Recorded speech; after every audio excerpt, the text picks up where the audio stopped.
កម្មវិធីបុណ្យថ្ងៃសៅរ៍11កើតខែកដឹកឆ្នាំម្សាញ់សប្បស័កពុទ្ធសករាជ2569ត្រូវនឹងថ្ងៃទី1ខែវិច្ឆិកាឆ្នាំ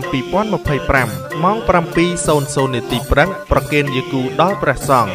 ម៉ោង 10:30 នាទីថ្ងៃត្រង់ជួបជុំពុទ្ធបរិស័ទវេប្រគេនផាត់ព្រះសង្ឃនៅឧបដ្ឋានសាលាវត្តហាបូ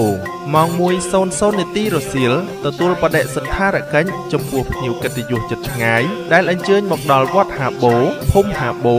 ឃុំមេបុនស្រុកស្វាយអន្តោខេត្តព្រៃវែងម៉ោង 3:30 នាទីរសៀលធ្វើបទនមស្ការព្រះរតនត្រ័យសមាទានសិលចម្រើនព្រះបរិញ្ញបន្ទាប់មកនិមន្តធម្មកថាសម្ដែងធម៌ទេសនាជូនជាទីសន្តាប់លុះព្រឹកឡើងថ្ងៃអាទិត្យ12កើតត្រូវនឹងថ្ងៃទី2ខែឆ្នាំដដែលម៉ោង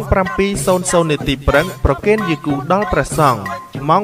8:00 នាទីព្រឹកទទួលពុទ្ធបរិស័ទជិតឆ្ងាយជាម្ចាស់ត្រៃលៀងនិងភ្ញៀវកិត្តិយសអញ្ជើញមកដល់វត្តម៉ោង 10:30 នាទីព្រឹកវេចង្ហាន់ប្រគេនព្រះសង្ឃថ្ងៃត្រង់ម៉ោង 1:30 នាទីរសៀលរៀបចំត្រៃលៀងម្ចាស់សទ្ធាដើម្បីដង្ហែអង្គកឋិនទានប្រតិសិនព្រះវិហារ3ជុំរួចវេប្រគេនព្រះ